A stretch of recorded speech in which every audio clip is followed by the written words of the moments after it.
if Trae didn't turn his ankle? No, would not have mattered. Obviously, Wow. Trae Young was playing great, 32 points in the first 3 quarters, and wasn't himself in the fourth quarter, obviously, on the bad ankle. But it would not have mattered at the end of the day. When he left the game, they were up 85-82. When he re-entered the game early, somewhat early in the fourth quarter, 4 minutes later, they were actually up 93-88. So they had increased the lead a little bit without Trae Young. And obviously, his offense would have helped down the stretch.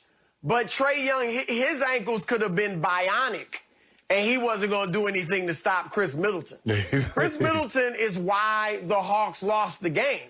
He had 20 of his 38 points in the fourth quarter, and we all remember that stretch where he hit 3 3-pointers and an 18-footer in a 2-minute stretch. Trae couldn't have done anything about that.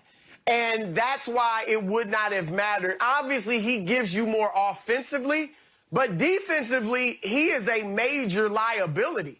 Their net rating in this series with Trae Young on or off the floor isn't much different. With him on the floor, it's -13. With him off the floor, it's -14. Because defensively, he hurts you. And whatever he gives you offensively, the other team is getting back to a large degree defensively. The Hawks are 25 points per 100 possessions better defensively without Trae Young on the floor. I'm not in any way saying he's not a great player and they're better off without him, or even he doesn't matter. But I'm saying in this game, he couldn't have done anything to keep them from stopping or to help them stop Khris Middleton. I agree with you, and that's what I was telling Skip, because it wasn't like Trae Young going to guard Khris Middleton. He's 8 of 13 in the fourth, 4 of 6 from the 3, 20 points. Skip, I think a bigger reason was John Collins being in foul trouble, because remember the game that they won, he was 25 and 13. Clint Capella was 12 and 19. That's what they need. Trae Young's going to get his. It seems to me they've made a conscious decision to say, you know what, Trae, have your points. We're just not going to let you score and play make. We'll let Herter take that over. We're going to see if you can run the offense. You can be as effective as Trae Young. But I thought John Collins picking up that 4th foul early in the 3rd quarter, him going out, because that was the opportunity, because it seemed they had just started to get it going, Skip. He was hitting those turnaround jumpers. Whatever mismatch he got, he was taking full advantage of it. So for me, I don't think Trae Young would have had any impact on the ball game, because like I said, what he's good at wasn't going to be able to stop Khris Middleton from doing what he's doing. Giannis is going to be Giannis. Giannis is going to give you 30 and 13 every single game, because there's going to be a lot of dunks and a lot of layups. He's going to miss a bunch of free throws also. He's going to shoot Skip. For me, I don't get Giannis. Just someone help me unexplain. He need to help me. Maybe I need to go sit on somebody's couch. Why is it I get 4 dunks, 2 layups, and all of a sudden I want to shoot 3s? I want to be Steph Curry. Bro, do you realize, Skip, everybody keeps saying, well, if Kobe played in this era, rest his soul, he could average 40. If Jordan played, he would average 70. Giannis could literally average 40 points a game, Skip, if he decided to say, you know what, I ain't taking no 3. I'm going to the basket, and I'm going to shoot 70% from the free throw line. Giannis would average 40 points a night. But what did he do? Man, you know, the 3 looking good. I see Khris Middleton. Let me get in some of this action, too. So that's why I look at it, Skip. I do not believe Trae Young, yeah, it had an impact. It might have even greater impact tomorrow night, because it might be sore and he might be not as effective as he normally would. But I don't believe Trae would have done anything about this, because once Middleton got it going, they had no answer for that. And I believe, once more, both of you guys have missed the point. It's right in front of your face, but you're missing the boat and the point. Look at Khris Middleton's home road stats, especially in big playoff games. They are shockingly different. He is a home court scorer. Yeah. He's often a disaster on the road. I believe he would have been a disaster last night if Trae Young hadn't turned his ankle and had turned up the pressure on the visiting team in the fourth quarter before that crazed, celebrity-studded crowd at State Farm in Atlanta.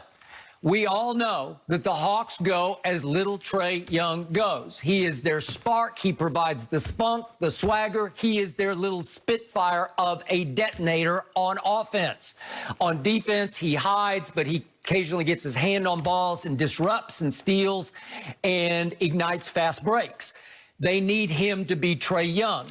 And the point was that Khris Middleton didn't start firing away and find his comfort zone until he realized, wait a second, he's not Trae Young anymore.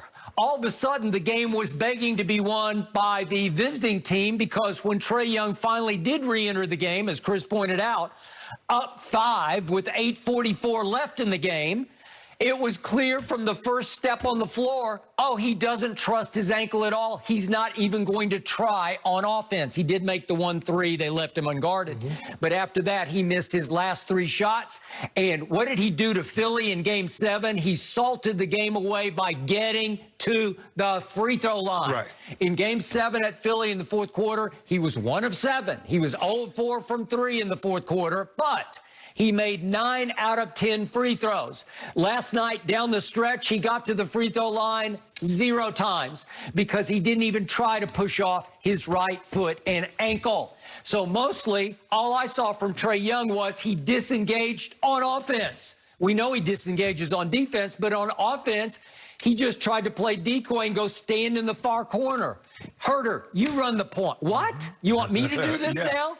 And it got so bad that I wanted Lou Williams to come back in the game because at least you'd have a guy on 2 good ankles who can shoot it, and he can occasionally get just as hot as Khris Middleton can get. And at least you could have fought some fire with some fire.